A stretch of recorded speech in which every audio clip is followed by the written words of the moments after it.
Орим төргийн эмзэгчтэй ам нээвэл зочны ярилцлага эхэлж байна. Энэ удаад бид Монголын худалдаа аж үйлдвэрийн танхимын ерөнхийлөгч Лавг Жавыг ураад байна. За зав гаргаж ирсэн танд баярлалаа. Баярлалаа. Та ч одоо энэ бизнес хувийн хвшлийг төлөөлж явдаг хүн юу болоод гинтгэн намын даргад нэр дэвшвэ? Өөрөө болно гэдэгтээ итгэлтэй байсан уу? Асуудлыг үл саяны 2 сарын хугацаанд энэ төр өрж байгаа би одоо энэ төр өрж байгаа намын маш олон дуулын шугам боллоо шүү дээ. Тэг би ч бол 11 оны гишүүн байгаа. Уг нь бол 11 онд нэг илсэж тухайд бас нэг шууган тарьчихсан ба иргэний хөдөлгөөнөөс намд орлоо гэдэг. Тэгээд олон энэ 317 мянган гишүүд байгаа. Энэ дотор чинь шудраг зөв маш олон хүмүүс байгаа шүү дээ. Тэгтэл энэ нэг баг хулгайч төр суулцсан юм шиг нэг тийм үйл явц 2 сар өрнөөд тэг бүр энэ би чидээ тулаад нэг айхтар юм болоод. Тэгтэр нь би зүгээр гишүүнийхээ хувьд намын гишүүн бас нэг сонгогдох эрхтэй байдаг л да. Энэ эрхээ биедлээ. Арчил нам бол гээд. Тэгээд нэг сошиалар нэг мэдээ өчсөн. Тэр нь ч бас яг их хурал 31 дуу хурал өглөөг хуралдагчид ер нь надаас өөр гишүүнгөө нэр дэвшчихгүй байлаа шүү дээ. Бүгд нэрээ татцсан тэгээд. Ямар зөндөө сүл дэвшиг ганцаараа үлдчихгүй л байлаа. Тэгээд учир л урдл одоо өмнөх өдөр нь би сайн шийдэг байна гэдээ бас яриамаар өгсөн байсан. Тэгээд ганц нэр дэвшигтэй байх юм болов уу гэж бодлоо. Тэгээд 30 дахь их хурлаас Монгол Ардын нам маань бол социал-демократ үзэл авсан шүү дээ. Албан ёсоор тун хөглөж. Социал-демократ үзлийн гол тулгамж бол эрхчлөө, шудрагаас тэгш байдал. Энэ гурван юм хангахын хамгийн наацхан гишүүн нь тийм гурван эрхээ эдэлж чадж гэнэ гэдэг л асуудал. Тэгээд би тэрийг бас нэг үзүүлье. Тэгээд тэр үндсэн философийн бас тайлбарлах хэрэг гарсан л да.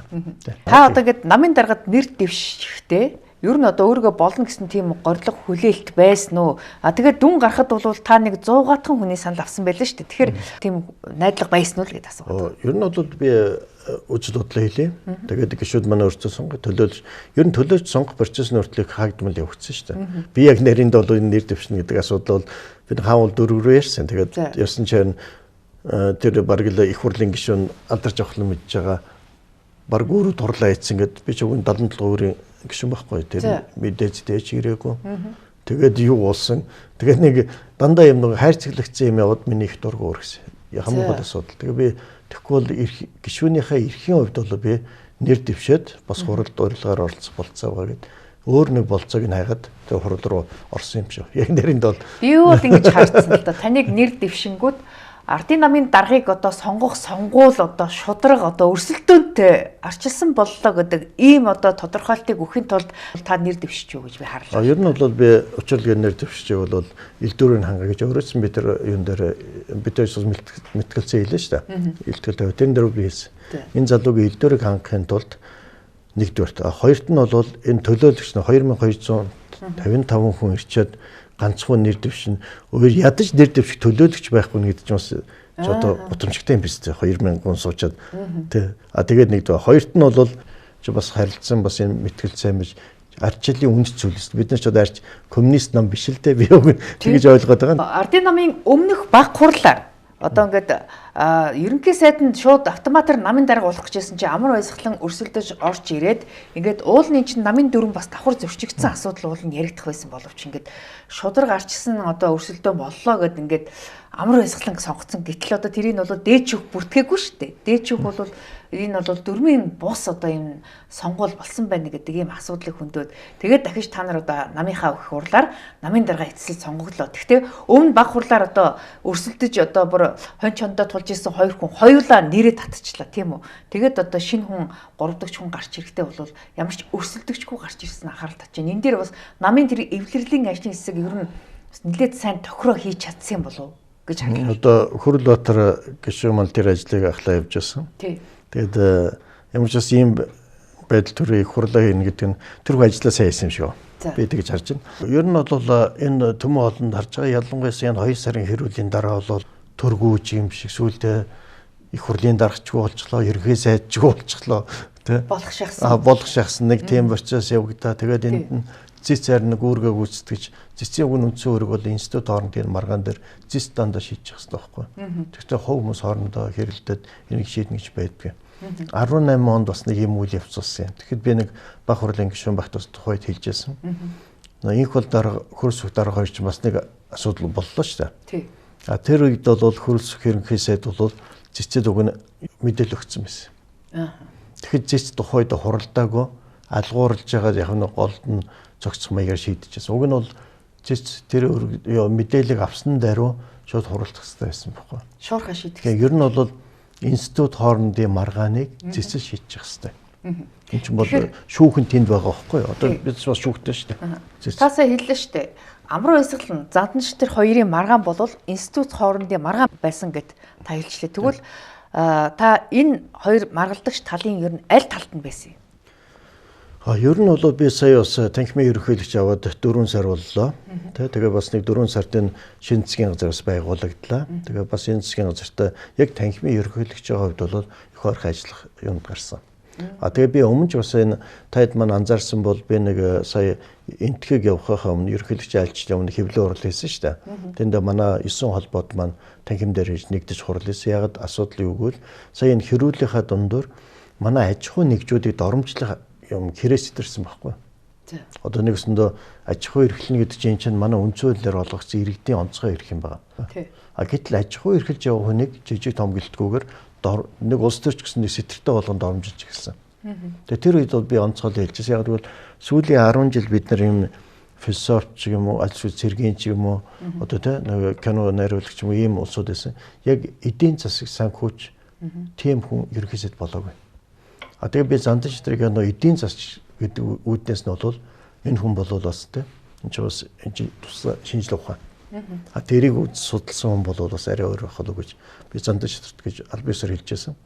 Тэгээ яг тэгвэл бид нар одоо эдийн засагч ерөнхий сайдгүй байхын хор хөнөөл нь юу вэ гэвэл одоо сая Алтай ганцхан газрын үед манай төсөв 14 их найд байлаа шүү дээ. Өндөр 33 их найдаар баталж байна. Яг нарийн тоон дүнгээр 2 дахин гаруй өссөн юм шиг харагдавч яг үн цэнээрээ яг л адилхан байна. 10 тэрбум доллар л байгаа байхгүй. 8. Тэгтээ чи яг долларт харьцуулах юм бол энэ чи хэвээрээ л байгаа. Тэгтэр эдийн засагч биш ерөнхий сайдын нэг маш аюултай юм нь мөнгө хэвлдэг байхгүй. Сая сүүлийн 10 жил бол дандаа мөнгө хэвлэлт явагдлаа ш. Би сая энэ хурал дээр бүр энийг онцгой хэлсэн. Ер нь бол сая би нэр дэвшиж байгаа гол асуудал бол энэ манай яг энэ саяын хэрүүлийн асуудал. Ер нь манай үндсэн хуульд ямар дутуу юм байгаа. Тэгээ энэ механизм бид нар зөв дэшин залахгүй өшөө ийм асуудал гарна гэдгийг энэ төмөн олон харж байгаа дээр сайн хэлье гэсэн тийм бодолтой байсан шүү. Тэгээ би бол тэр бүх бодлоо хэлсэн. Одоо хамгийн наацх нь бол иргэдийн төлөөлөгчдийн хурлыг хэрвээ би намын даргуул шууд хэлсэн шүү. Иргэдийн төлөөлөгчдийн хурл бол нам орохгүй. Сум дүүрэг одоо аймагнээс ч юм. Нам ордгоос олж бид нар одоо юу болж ийнэгвэл юун тэр эвлэр нэгдэл гэдэг юм маань сум баг төртөл одоо синхрууланаараа салаад. Энэ бол аимшигтай үзэгдэл байхгүй. Орон нутгийн сонгуульд намууд өрсөлдөх шаардлагагүй гэж тайлх гэдэг нь. Тийм. Уг нь 19 оны үндсэн хуулинд biz тийм өөрчлөлт хийсэн шүү дээ.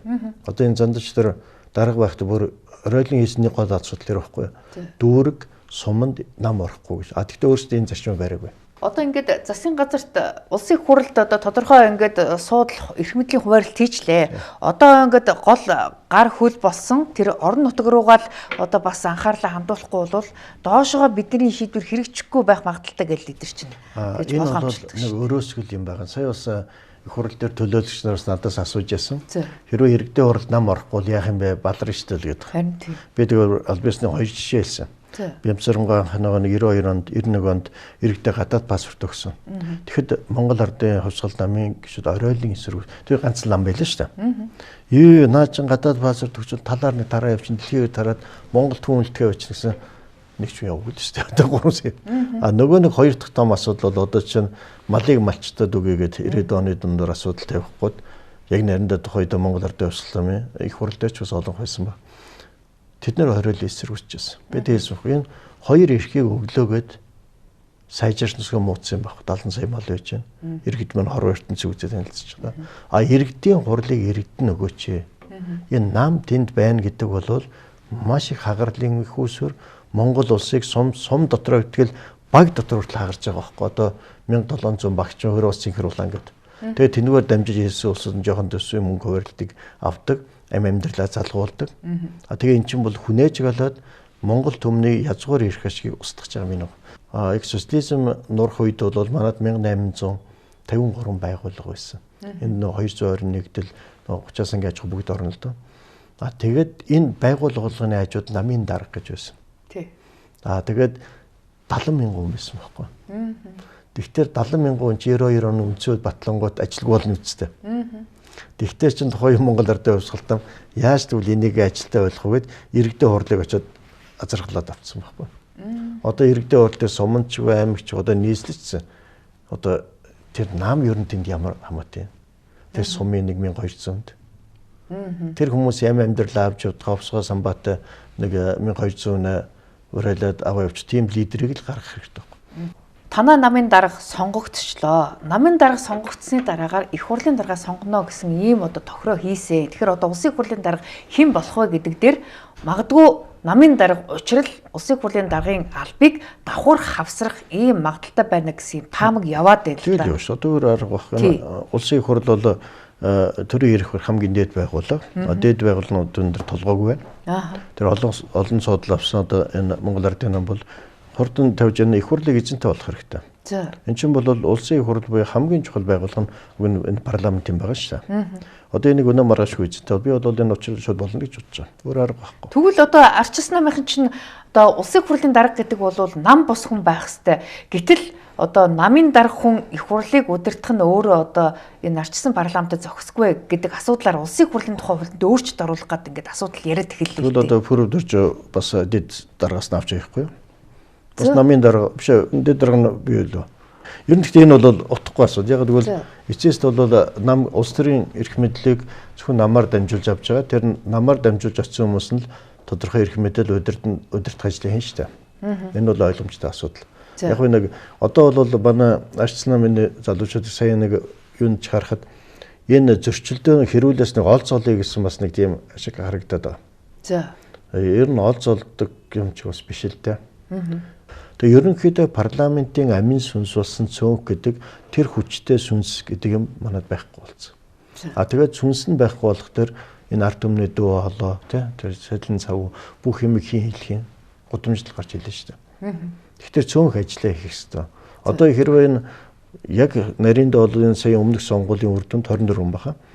Тэр үед л одоо арчсан нам цөөнх л хийх хэрэгтэй байсан байхгүй. Тэгтээ ерөн зүгээр яг зандан шитрийн засгийн газрыг авч үлдэхийн тулд арчсан нам одоо юу гэдгийг одоогийн засгийн газарт сэлгээ хийх байдлаар 5-6 яамыг нь аваад бас их хурлын даргын суудлыг давхар авах ийм тохироо хийгдсэн байсан чинь энэ тохироо одоо ингээд хэрэгжихгүй байдал руу оронгууд арчсан нам бойкот хийж гин гэсэн ийм таамаг бас хэвлэр яваад байна. Энд ч одоо 2008 онд бол чинь тухайд Монгол Ардын хувьсгалт нам Монгол Ардын хувьсгалт нам байсан шүү дээ. Тэгэхэд баяр дарга бол 45 судал авсан шүү дээ. За. Тэгээд 7 сарын ингэж яах тэр юм болол. Тэгэл 5 иргэнэ буудчихлаа. Тэгээд 5 сайд манай арчсан намын хаавал тэгэл тэр юм нам дарагдчихсан. Уг нь бол тэр чинь 45 хүнтэй 76-ийн 45 тань засгийн газар байгуулаа явах байсан. Тэгэл стандарт бус засгийн газар гэж нэрлсэн. 5 хүний амир 5 сайд аваад явчихсан. Ер нь бол тэгтээ юм ол сайд юм бол нэг үр дүн төрөхгүй тий. Засгийн тэр олгон засаг аваад яваад тий. Гэтэ зүгээр зантч тэр аваад явчихна. Харин одоогийн энэ саяын зөрчлөөс нэг давуу тал манай ард түмэнд их сайн ашигтай тусаад байдаг. Одоо яг засгийн газрын хурл яг цагтаа байгаа байхгүй. Одоо ч юм бол яг засгийн газрын ажлыг хийж байгаа. Тэр ихтгэл их хурлын гишүүн биш хүн одоо засаг удирдах явж байгаа. Энэ бол маш чухал юм байгаа байхгүй. За. Одоо энэ гэрэл яв. Нөгөөд нь их хурл нь бол ард түмний төлөө тэнд засгийн газарт үүрэг өгөөд хяналт тавиад явах хэрэгтэй. Танай намын их хурлаар чинь сая бас одоо намын дарганд ерөнхий сайд байна гэдэг энэ заалтаа хэвээрээ үлдээе гэд. Тэгээ үлдээсэн болвол би бас ингэж ойлгосон. Одоо магадгүй зандан шитэр намын дарга болохгүй болвол тийм үү? Ерөнхий сайдаасаа буух юм болов яах юм бол гэсэн ийм ойлголт хардлага одоо үүсчээд байсан чинь одоо учрал гарч ирээд ямар ч гэсэн зандан шитрийн засгийн газрыг одоо хэвээр нь үргэлжлүүлж ажилуулна гэд хэлж эхлэв л дээ. Тэгэхээр танай намын энэ дүрм чинь ер нь бас бичигдсэн дүрм чинь ер нь үйлчлэхгүй байна уу гэж харагдав. Дүрмийн асуудал бас бүтэн өдөр хилцсэн. Гишүүд сая бол хэвээрээ үлдээсэн. Ахтай тэгээд энэ ойрхон 2 сонгуулийг таад мань харж байгаа шүү дээ. Одоо 27 онд ерөнхийлөгчийн сонгуул болно. 38 хүн ч нөө насныхаа хязгаараар ерөнхий сонгуульд оролцохгүй. Тэгэхээр энэ залуугаар одоо энэ ойрын 2 сонгуулийг өдөртүүлж, намаа өдөртүүлж явах гэсэн тийм бодлого байх шиг байна. Би бол яг их хуралд би төлөөлөх хэрэггүй. Дээр нь үг хэлэх хэрэггүй. Санал өгөх хэрэггүй хүн шүү дээ би чинь. Зөвхөн би гишүүнийхээ эрхийг эдэлж л тэр нэг болцоог олгож би хөрөлгөөр орж байгаа асуудал байгаа байхгүй.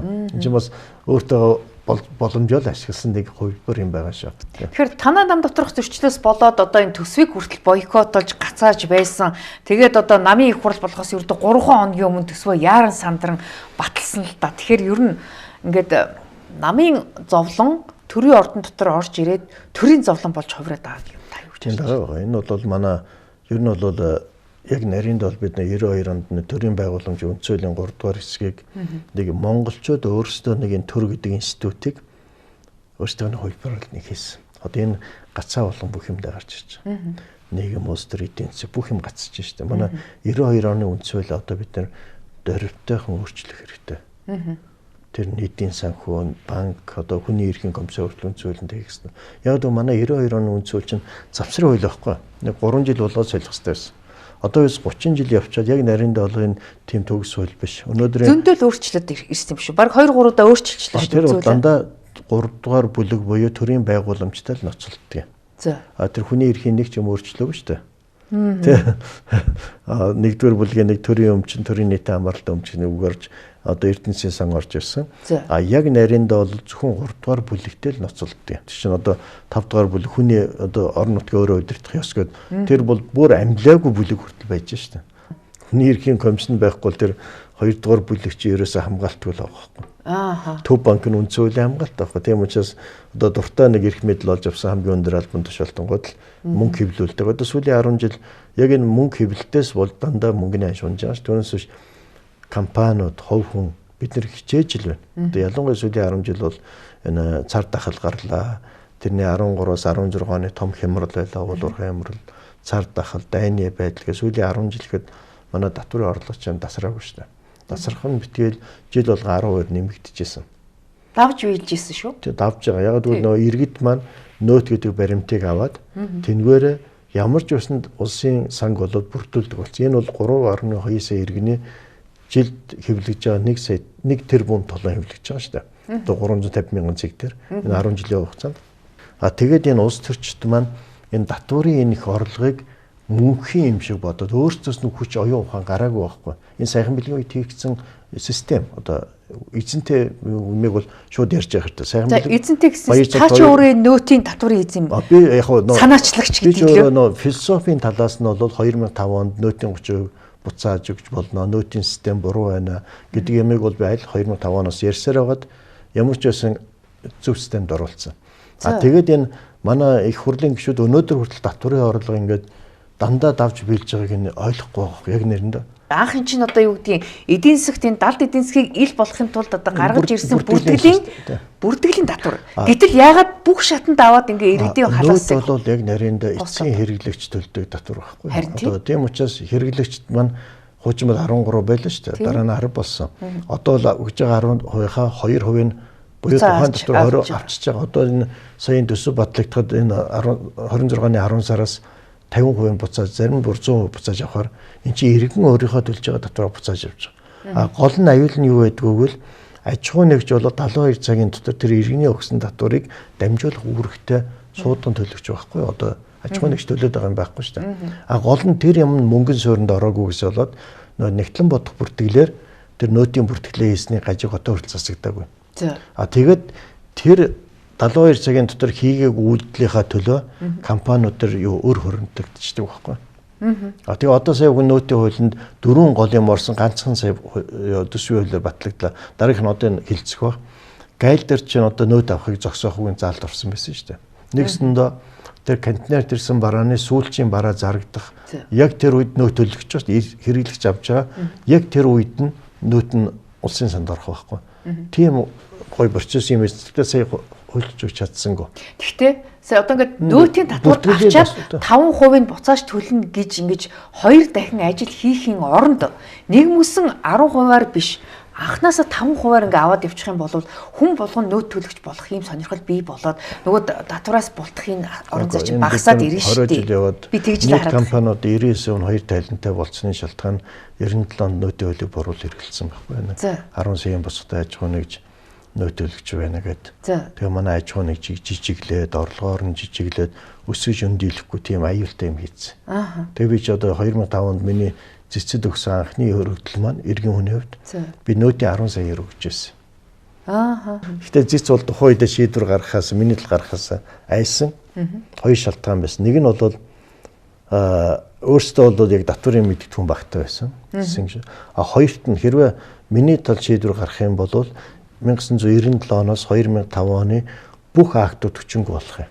Гэхдээ ч одоо маш их мөнгө төр буцааж өгөх учраас тэгээ нэг юм өөр шийдвэр гаргасан бол өнгөрсөн. Гэхдээ сүүлд нь бол өөртөө ойлгосон л доо энэ бурууг нь. Тэгэхээр нэгэнт татвар ярьсных нийгмийн даатгалын шимтгэл бас одоо аж ахуй нэгжүүд тэр ажилтнууд тэр адилхан ингээд дарамт учруулад байна шүү дээ. Тэгэхээр нийгмийн даатгалын шимтгэлийг одоо ингээд багасгах, үе шатаагаар багасгах боломж болно байгаа л гэж харагдав. Та юу гэж харж байна? Би нэг юу гэлээ. Манай татварын систем 93 оноос хойш одоо татвар ерөнхийд бат 4 удаа солигдсон. Үе үедээ тэгээ сайжирсаар яваад сүүлийнх нь хөрөцөх ерөнхий сайдын үед 19 оны 3 сарын 18-нд батлагдсан. Одоо энэ тэн дээр бол манай аж ахуй нэгж одоо 1.5 тэрбумын орлоготой аж ахуй нэгжийн орлого 10% төлөөд 90% нь буцааж авч байгаа шүү дээ.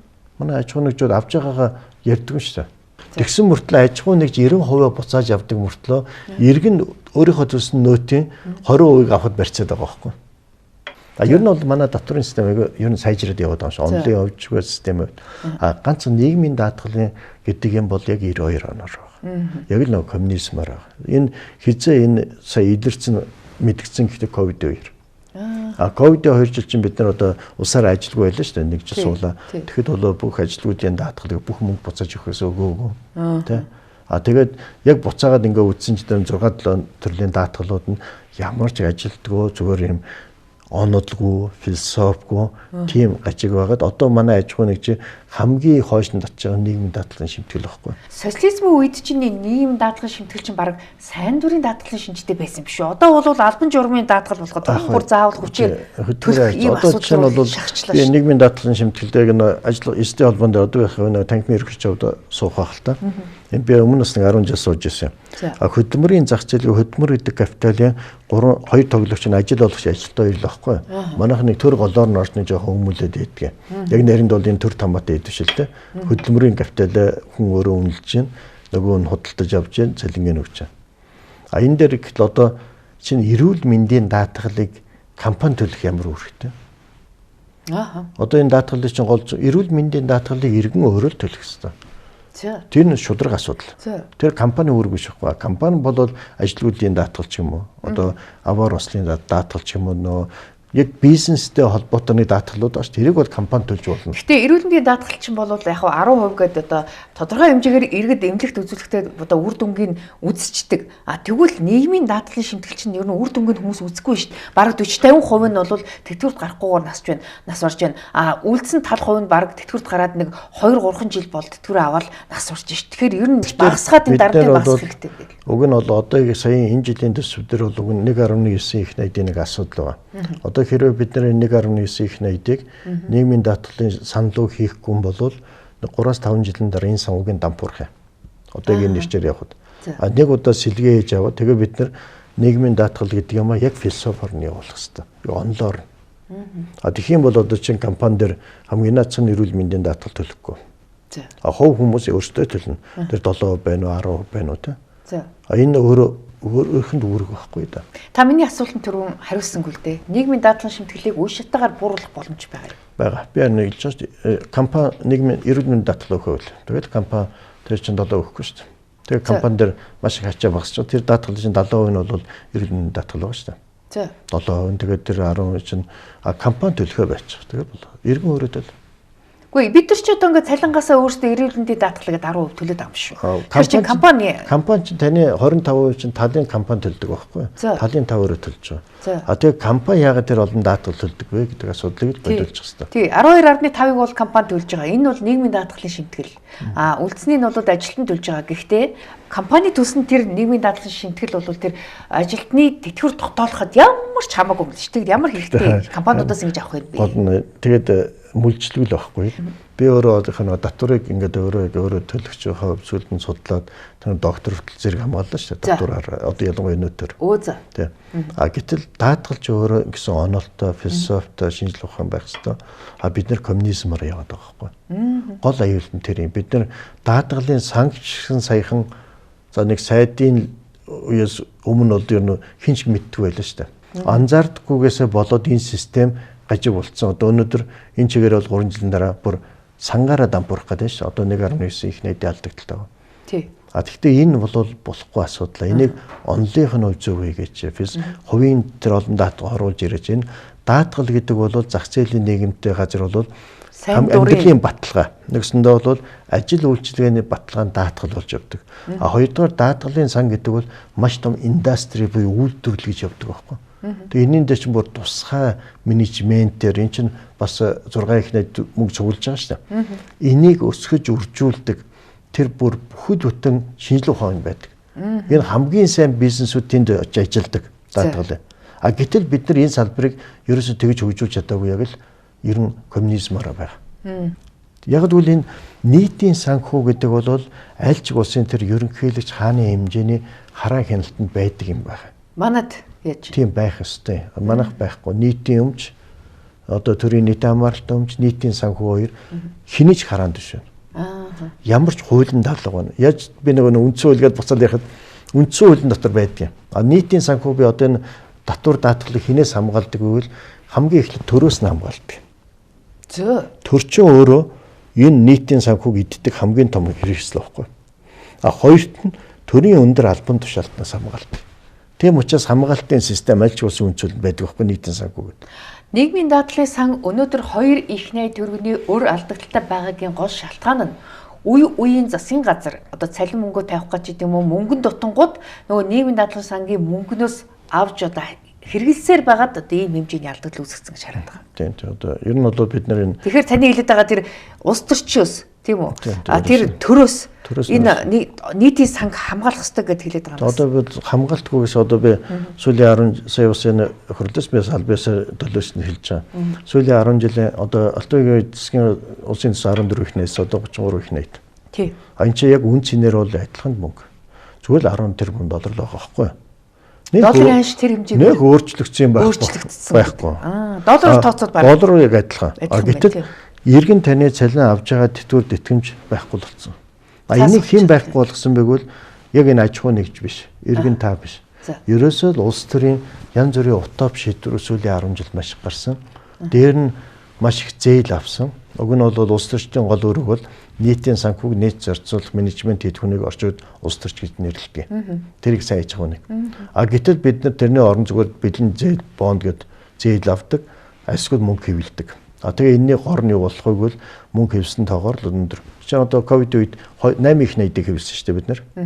Одоо ингээд багш эмчнэр цалингаа 3.5 сая төгрөг одоо ийм тохироо хийгдээд ямар ч гэсэн төсөвт ихний мөнгүүд нь суучлаа л да. Тэгэхээр энэ хэмжээгээр инфляц өсөх магадaltaй юу, бас ханш унах магадaltaй юу, дагаад хувийн хвшилд хохирох ийм эрсдэл байна гэж яриад байна. Яг цалингийн хөдөлгөөний чинь хөдөлмөрийн капитал байхгүй. Одоо хөдөлмөр гэдэг капиталыг төр өөрийнхөө тэр капиталыг ажиллаж байгаа хүндээ цалин төр бол өөрийнхөө мөнгө нэмчихлээ шүү дээ. Одоо хувийн хвшил бол дахиад хувийн эмнэлэг сургууль одоо зах зээл өрсөлдөө юм чинь тэгэл цалингаа нэмэхээс аргагүй. Харин тийм орлого байна уу гэдэг асуудал байна. Гэхдээ нөө сургалтын мөнгө нэмэхээс аргагүй. Нэг асуудал. А гэтэл яг нарийндээ бол сая энд өгж байгаа мөнгө бага саяын дээр цалин тэтгэврт өгж байгаа мөнгө. Таад одоо Монгол би одоо өөрөө нэг хяналтын гишүүн 6 жилээс учраас нөө зарим тог хэлж болдгүй нөө нууцын зэрэглэл гэдэг. Сайн нэг нууц гэдэг гоё юмнууд илэрж штэ тэр оптик камера гэдэг. Эн чинь яг цаагаараа энэ хамгийн өндөр албан тушаалтангуудын хийсэн гэрэл байхгүй. Энэ дөнгөж сая ил болж эдийн засагч нар тэрийг харж энэ макро эдийн засагч нар дүгнэлтээ гаргаж штэ. А гэтэл нэг том юм хараагүй нь одоо төв банкн дээр байгаа нууцуудыг бүгдийг нийлүүлэх хэрэгтэй. За. Тэн дотор бол ямар мөнгө хэвлэж хэний үед юу гарав гэдгийг одоо ил болгож ээж энэ эдийн засагч нар зөв тоон дээр зөв макро дүгнэлт гаргах юм. Макро эдийн засгийн. А гэтэл тэр макро эдийн засгийн дүгнэлт гаргах нэг гол субъект төв банкны нууцын зэрэгэлд байгаа маш тоотой юм байгаа шүү. Манай мөнгөний айн шунлаа гэхтэр төрөх юм энэ танай ажилтны валютын шарган хэдэн тэр юм хөрөхөд түүцэн дээр очиод яваад байдаг шүү дээ. Та эднийг сурвалжлаад уучлаарай унгаж байгаа гол юм чинь төв банкн дээр хэвлэж байгаа мөнгө байхгүй. За. Тэр нууц ба. Тэгэхээр одоо багш эмчрийн цалин нэмжээ гэдэг чинь төсөв тэр хэмжээгээр их усэр байгаа юугүй юу? За байхгүй болоод зардалсахгүй хэсгийг мөнгө хэвлээд гаргачих гэсэн юм болгоомжлол байна. Энэ хэмжээгээр одоо хань шунаад үн өсөх эрсдэл байна. Өмнө бол манай зах зээл хэцүү шүү дээ. Нэг $500 сая орж ирэхэд бас нэг хэлбэлзүүлнэ, гарахад хэлбэлзүүлнэ. Одоо чинь Эрдэнэтийн 49%-ийг сайхан бэлгүй нэг хөдлөж явлаа шүү дээ. Тэг чинь $420 сая $2 өдөр өнтер гарсан. Тэр хэлбэлцэл төгрөгийн аж 20% орно. Дараа нь одоо яг өмнөх одоо алтуугийн нэг мөнгө хэвлсэн шүү дээ. 2.7 их найт төгрөгийг хэвлээд нэг 13 оны хямрал зах зээл рүү оруулсан. 9 сар дараа нь 9 сард төгрөгийн аж 40% унсан. Үн доторжуулах хөтөлбөр гэдэг хэлээ. Тийм. Тэр чинь төгрөгийн аж 40% унаад яг нарийнда тэр авсан 200 компани бүгд хогцсон шүү. Ер нь бол. Одоо ч гэсэн энэ үн доторжуулах гэдэг одоо хөтөлбөр чинь ер нь үргэлжлээд байгаа юм шүү зарим салбарт. Одоо бол бүр тусгай янз бүрийн нэртэй яваад явж байгаа. Энэ бол цаагаараа хэроинийг хяналтал тавихгүй бол дахиад үнийн ханшунгаад зах зээлийг эвдээд өрсөлдөөнийг байхгүй болгоод хэсэг бүлэг улсуудыг баяжих хэрэгсэл болж байгаа. Нөгөө талаасаа татаас өгж байгаа салбар болгоныг одоо нэг өрсөлдөөний газар гэж нэг үгнийг агентдаг байгаа шүү дээ. Тэр чинь хэмжээд өстой байхгүй. Ер нь бол 6 сар тутам. За одоо нэг би салбар нь хэлээд явах. За нэг 300 тэрбумын татаас авлаа гэхэд нэг тэнд зах зээл нь өрсөлдөөн шудраг байна уу? Өрсөлдөөнийг эвдээд эхэлв үү гэд. Гэхдээ гурил шатхуун одоо зарим үед мах гээд одоо ингээд татаас өгдөг бити үний нэмэрэ гэдэг. Тэгэд өчнөө 100 тэрбум төгрөгийн татаас авчаад нөгөөдөл нь нэг хэдэн сарын дараа эргээл нөгөө үнэ нэмэл явчихдаг шүү дээ. Ямар ч үр дүн гарахгүй тийм үү? Тийм учраас яг тэр чөлөөлөгч байгаа үний нөөтийг буцаад өгч гарав. Тэгэл иргэнд очиж шүү дээ. Яг иргэн хэрвээ иргэнд хүмүлт өгч ивэл тэр тухайн одоо гурилан дээр татаас өглөөхэд гурилны нөөтийг 100 хэмжээлж. Тэгэхээр тэр нөө толон дээрээс 100 буцаалт авчихдаг бол. Тэгээ манай нөөтийн систем дээр хамгийн хоцсон банкны систем. Одоо бид нэр бэлэн мөнгөтэй хүн байхгүй болсон бүгд карт уншуулж байна. Банк хамгийн ч их ашигтай байгаа өнгөрсөн жил 1.9 их найдын ашигтай байгаагийн бараг 800 тэрбум нөгөө юу уншуулснаас олж авч байгаа шүү дээ. 1% орлогоноос татвар бараг нийслэлээс илүү татвар банкны авчдаг шүү дээ. Одоо энийг би тэгээд 0.1 болгох гээд асуудал тавиал явдгийн. Тэгээ нэг журам байдаг төв банк, арилжааны банк хоёрын. Тэгээд үгүй чинь 0.1 болчих хэрэгтэй байхгүй. Одоо 1% гэдэг чинь бараг нийслэл саяхан л 1% татвартай байлаа шүү. Архит амхин дээр. Гэтэл нөгөө пост машин дээр өмнө уншуулаад орой олгоо орлогоноос нэг үг тавьж байгаа. Тэрхэд нэг жоохон худалдаа хийж байгаа. Ажил үйлчлэг явуулсан. Тэгэхээр та одоо ингээд татварын асуудал дээр ингээд эрдмийн зэрэг хамгаалцсан хүн ер нь зүгээр 100 мянган хүний санал авсан одоо альва асуудал улсын хурлд хуулийн хэлбэрээр орж ирж заавал хэлцэгдэх учиртай. Гэтэл өнгөрсөн хугацаанд нийгмийн дадлын шимтгэл, нөгөөдийн татварыг бууруулах гэдэг асуудал дээр нь одоо бас ингээд энэ үл хөрөнгийн борлуулсны 2% татварыг одоо байхгүй болох гэдэг асуудлууд 100 мянган иргэний санал авчаад байхад одоо бортол улсын хурлд орж ирэхгүй байна, хуучлагдахгүй байна. Энэ эрх баригчдын ашиг сонирхолтой нийцэхгүй байна. Тэдэнд ашиггүй учраас иргэдэд ашигтай учраас энэ асуудлыг хойшлуулад байна уу? Та юу гэж харж байна? Яг хоо ерөнхий сайдын тайлбараар бол энэ компаниуд 3.5 их найд төгрөг үлдэж байгаа. За.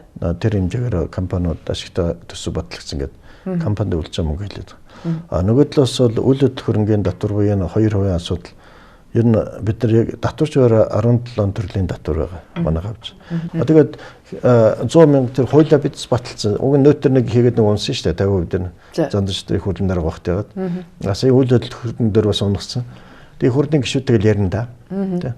Ард түмний 100% саналыг яагаад унагч байгаа тэр таны явуулсан элчийн асуудал шүү дээ. Та тэгэхээр худалдаа аж үйлдвэрийн танхим гээд энэ хувийн хөвшил аж ахуй нэгжүүдийн зовлонг нэмэгдэх ийм үүрэгтэй албан тушаалтаа. Тэгвэл одоо ингээд засгийн газартаа та тулж ажиллахдаа гол нь ийм татвараа одоо хөнгөлөөч энэ бизнесийн орчинг ингэж сайжруулаач гэдэг асуудлыг ер нь одоо шахалт үзүүлж ажиллаж чадчихна уу? Одоо бол сая уг нь энэ хэрүүл болчихлоо. За. Уг нь бол сая тэр нөөтийн хууль, татварын хууль чинь юутэйгээ батлагдаа. Одоо энэ татвар хууль чинь одоо ингэ хилцэгдэх юм шүү дээ. Сая оюун эрдэнэ ерөнхий сайд нэг зарлаад нэг жилжингээ бид нар чинь баахан өнгөрсөн хаваржангаа асуулга аваад нэг 200 гаруй мянганаас тэг бүгд боогдсон бэлэн байж байгаа. За. Одоо энэ хуулиуд ингэ би орох болов гэж найдаж байна. Уг нь нөөт нь сая ихэлж ороод нөөтийн 5 6 маш гол юмны ганцхан залт нь орсон. Бус нь одоо ороогүй хойшлчихлоо шүү дээ. Нөөтийн буцаалтыг тийм буцаалтыг 50-аас 100% буцааж байгаа. Одоо орлогоноос шалтгаалаад. Тэгээд тэр гайл дээр нөөт авахгүй байх, нөөтийн тайлан 1 сар биш 3-аас 4 сар болох гээд аж ахуй нэг зөндөө хэрэгтэй залт одоо хүлээгдэж байгаа. За. Би нэгэ батлах болов гэж бодож байна. Тэгээд татвар дээр бол бид нар яг ингээд багцлаад хийцсэн асуудал байж байгаа. Одоо энэ чуулган одоо хуралданда нэг хуралдах байлгүй дээ. За. Тэгээ тэнэг бол одоо хэлцэндээ одоо манай танхимын хууль хүртэл орно. Тэр нь сонио эдийн засгийн эрх чөлөөний хууль гэдэг нэг багц хууль орж ирж байгаа шүү дээ. Тэр дот чинь танхимын хууль байгаа, арилжааны хууль байгаа, татварын хууль байгаа, хөрөнгө оруулалтын хууль бүгд орж ирж байгаа. Одоо энэ татварын дарамтаас чинь болоод хичнээн аж ахуй нэгж өнгөрсөн одоо 1-2 жилд ер нь хаалга барьчихва. Та юу тооцоо байна? Ер нь 260 мянган бүртгэлтэй гэж байгаа боловч яг манай дээр бол нэг 50 мянган чинь нөөцлөгч компани байна шүү дээ. Улсын 210 мянган төлөхгүй байгаа. Ер нь бол манай зах зээл дээр яг татвар төлж байгаа 10 мянга л байгаа шүү дээ. Тэгэхээр одоо бол манай танхимын хууль маань бол өөрчлөлт гол философинууд бид нар олон танхимуудыг нэгдэл болох юм. Одоо жишээ нь хөдөө аж ахуйн танхим гэхэд тэнд хөдөө аж ахуйн бүх төрлийн бусуудыг нэг малгайдаар нэгтгэхэд тэгээ хөдөө аж ахуйн салбартай холбоотой асуудлыг тэр танхимаар дамжуулж төр засагтай харьцсан. Төрийн чиг үүргийг хуваалцах гэдэг шүү дээ. Тэгээ ер нь бол захиргааны байгуул, орон нутгийн захиргаа, төрийн захиргааны байгууллага энэ бизнесийн зөвшөөрлөг өгдөг болиул гэж байгаа. Энэ маш зөв асуудал байхгүй. Энийг хэн өгөхөйг бол тухайн танхимууд нь буюу холбоод нөхөө. Бусад улсад ийм жишээ байдаг юм уу? Байдгүй. Одоо чинь бус улсад бол тэр жирийн бизнесийн зөвшөөрөл дандаа холбоод нөгдөг байхгүй. Одоо чинь өсчин хэд манад 20 мянган хүнтэй өсчний холбоо гэж мундаг байгууллага байгаа. Гэтэл өсчний зөвшөөрлийг хүнс хөдөө аж ахуй юм өгдөг шүү дээ. Нэг хэлсэн чинь. Тэгэхээр тэр холбоо нөхөстэй байхгүй. Яг түүнтэй адилхан. Энэ холбоон тэгээд хөлийн зөвшөөрөгдсөн байж чаддаг юм. Хамтарч ажилладаг юм уу гэж бас одоо 27 мянган төрлийн бус байгаа манай. Харин тийм би тэрий чинь гайхаад байл та. Тийм олон мянган холбоо манай Монголд бодит утгаараа зарим зөвөр цүнхний холбоо байгаа биш үү? Тийм одоо 90 хүнтэй байж магадгүй. Тэгэхээр бол бид нарыг ингэж нөө холбоодыг хүчрхжүүлэх институтийн хэлбэрт аваач 30 жил болсон байхгүй. Гол аюул. Тэр үетэл манай танхим хүртэл одоо бүгдэнд хятад улсын буслууд тусламжаар өгсөн бэлэгний байраа бариулчаад 2008 онд тэгсэн. Тэгээ одоо тэр байр нь манай төрийн өмчийн хорооны мэдлэлд байгаа шүү дээ.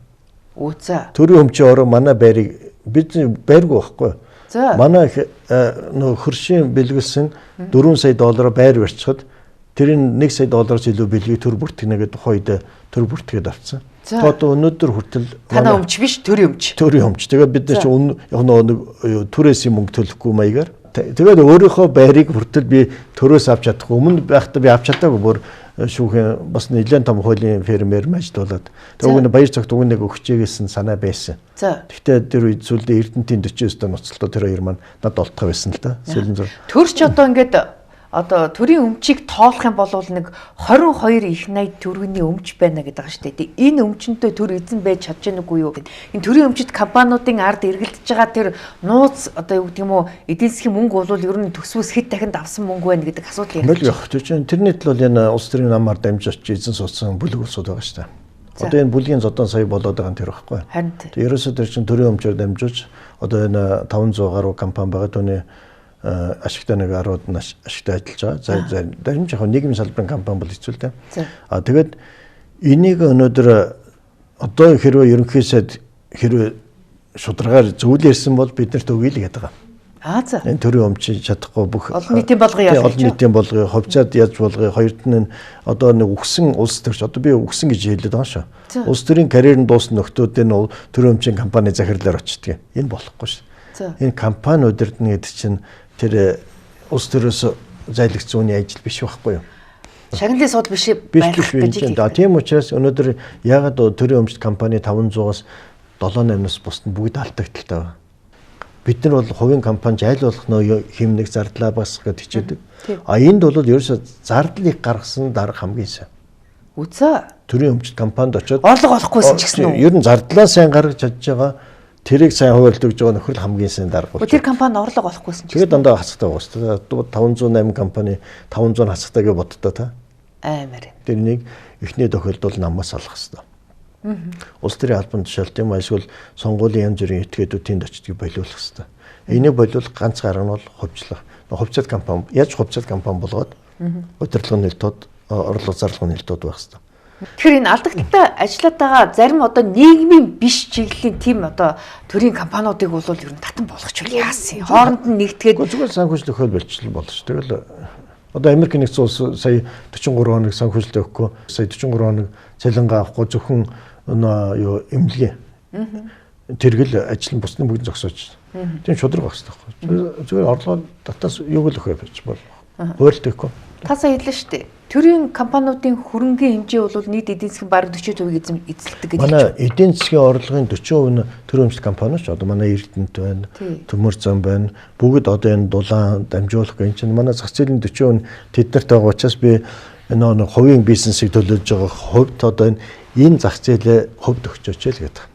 Одоо энэ том төслүүдэд хувьд өгч. Өнөөдөр манад 10,000 хүнтэй 4-5 компани гараад ирсэн. Энэ компани гэдэг бол хөдөлмөрийн хамт олон. Тэр төрийн хойно юу энэ хамт олон бүрдүүлэх гэж аль ч нэгэн 30-аас 40 жилээ зарцуулдаг байхгүй юу. Тэгээ одоо бид нар энэ хамт олноор ажил хийх хэрэгтэй. Тийм шүү дээ. Одоо өнөөдөр тэр 5 дугаар станц тэр жисээ дахин боловсруулах, нүүрсээ дахин боловсруулах эднэрт өгөх хэрэгтэй. Эднэрт маань одоо нэг юм зах зээл болтгоо ийдсэн. Тэгээ буцаж дээр энэ томчууд маань хууш өрийн зах зээл рүүгээ бусаж орж ирдэг. Нөгөө нэг хөөрхий түүцтэйгээ барьцалдаг.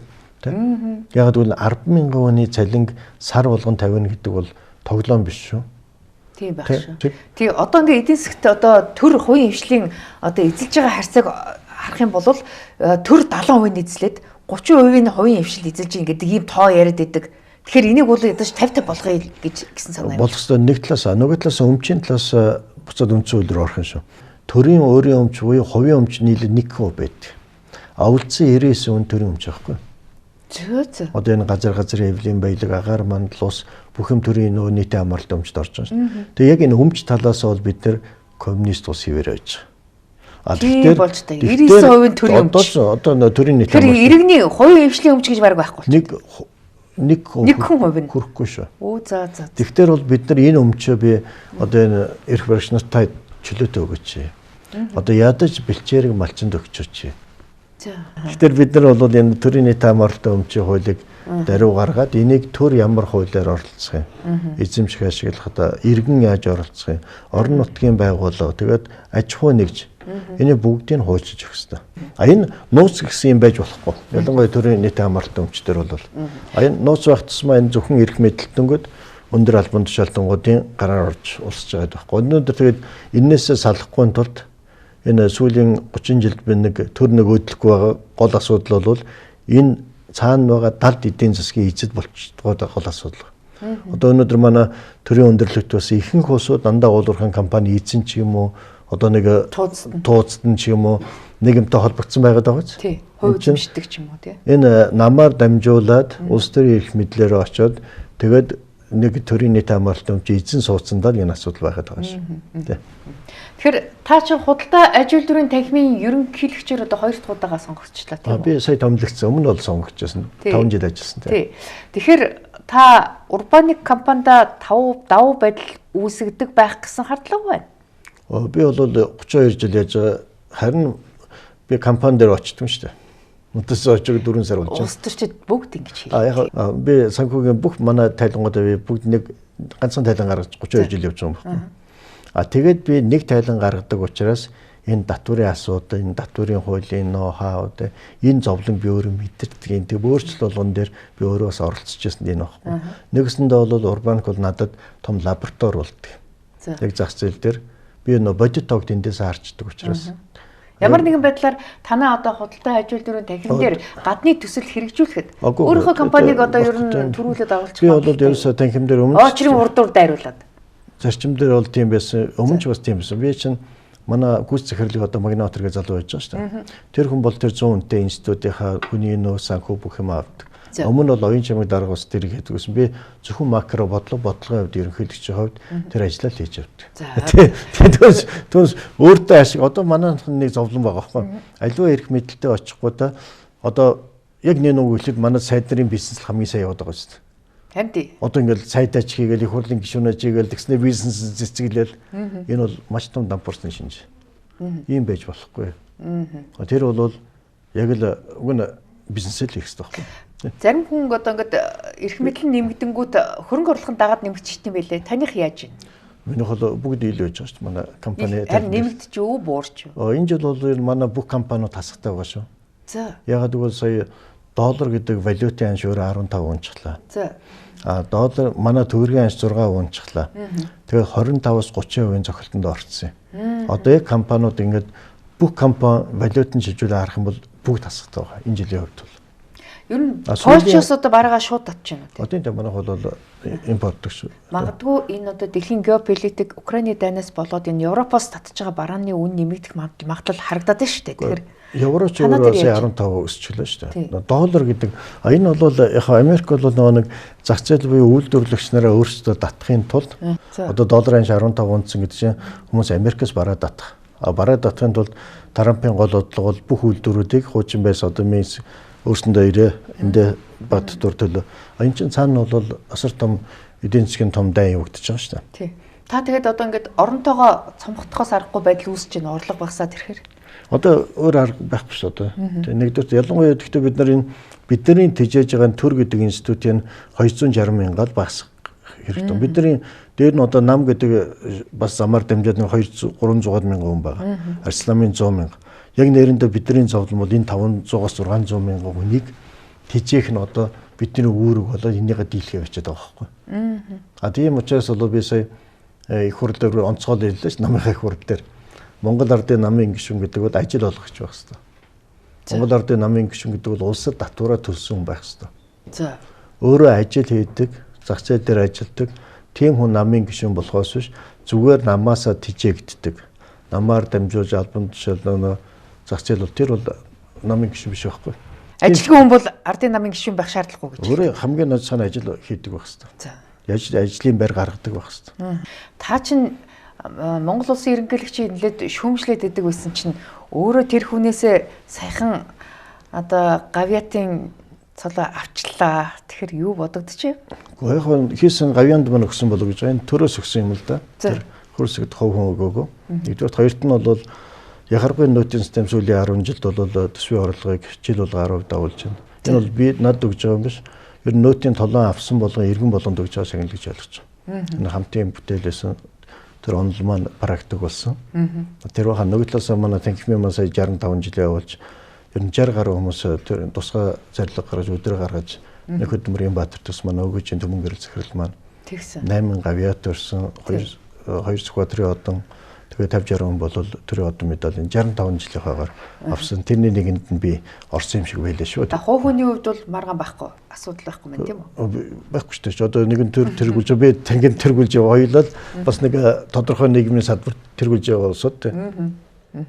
Тэгээд таны ч бас ингээд ганцхан л эдийн засаг тоо боддог л хүн гэж бодсон чинь та ч бас гимнастикчин явсан юм байна залуудаа. Одоо бол одоо бас сайн зурчдаг гэж бас сонслоо. Янз бүрийн одоо авиасан бүрдсэн үе.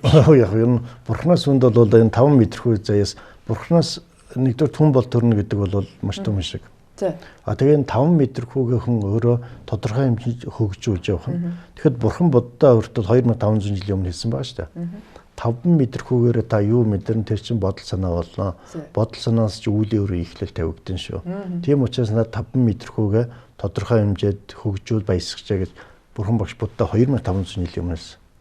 Миний зураг зурх бол яг хөгжмнөөс зурдаг. Гэхдээ та ч одоо гимнастикийн холбооны ерөнхийлөгч гэж явдаг баха. Тэгээ 10 жил болж байгаа. 10 жил. Тэгээ одоо энэ гимнастик одоо хөгжүүлэх тал дээр ер нь хэр зэрэг одоо хөрөнгө оруулалт хийж чадчихээн.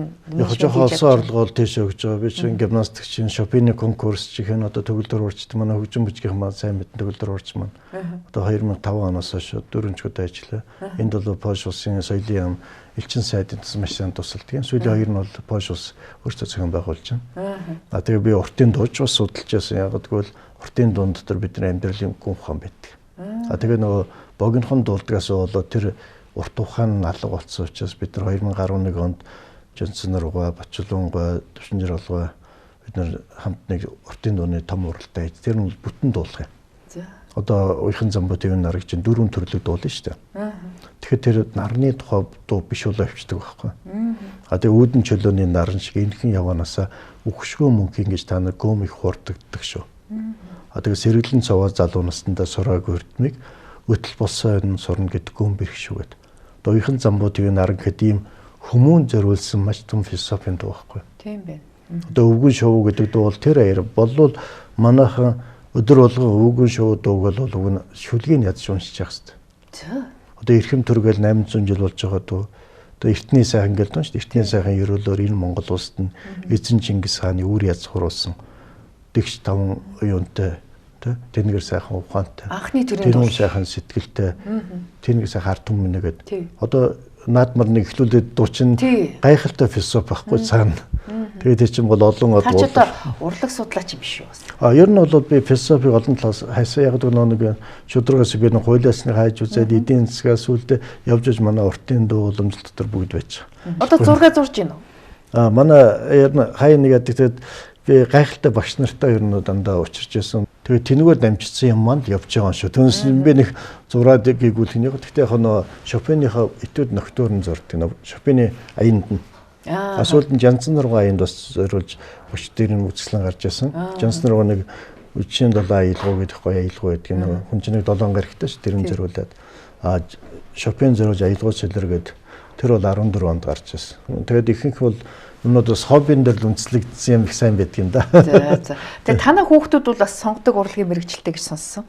Гоо манай хүү бол Нью-Йоркт одоо Moody's гэдэг тэнд доктор хүү байдаг л да. Moody's агентлагт ажиллаж байна. Тэнд аналист гэдэг. Одоо яг хамаагүй хийж байгаа нууцлал юм гэсэн. Тэгээд манай тэнд доктор хамгаалсан. Тэгсэн. Би ч нэг хүмүүс онцороод бас асуудал үүсгэсэн тэр байхгүй.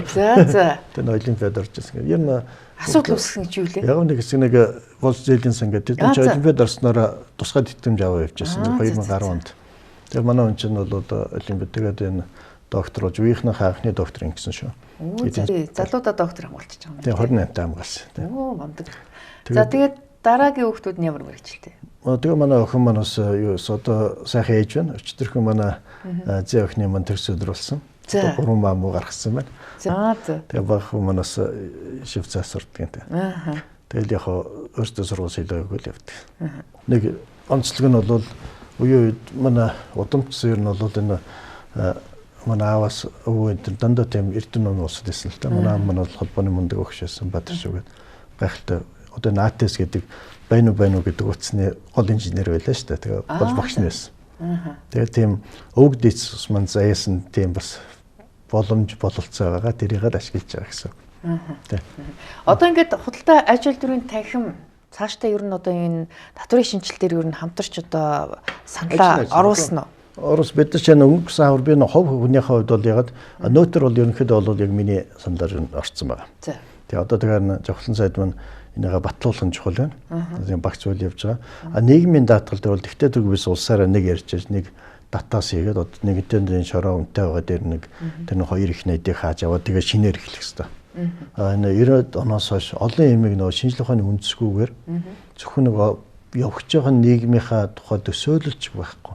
Тэр нийгэмд амьдарч үтсэн хүн ч байхгүй. Дандаа төсөөллөөр хийсэн юмнуудын одоо сөрөг үр дагавар одоо гараад байгаа байхгүй.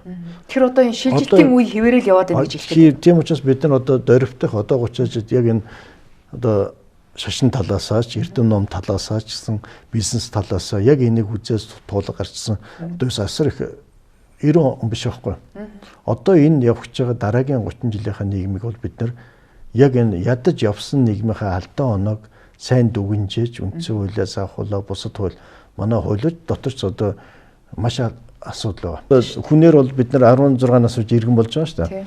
16 нас хүртэл бид нар алдан хонох бүх юм ээж аавал мэдгээс тэр нь бүх ирхэн байдаг. Түүнтэй адилхан компани байгуулчаа тэр компаниг 3-аас 5 жил алдаж онох бүх тэр юм нөх хэрэгтэй байхгүй.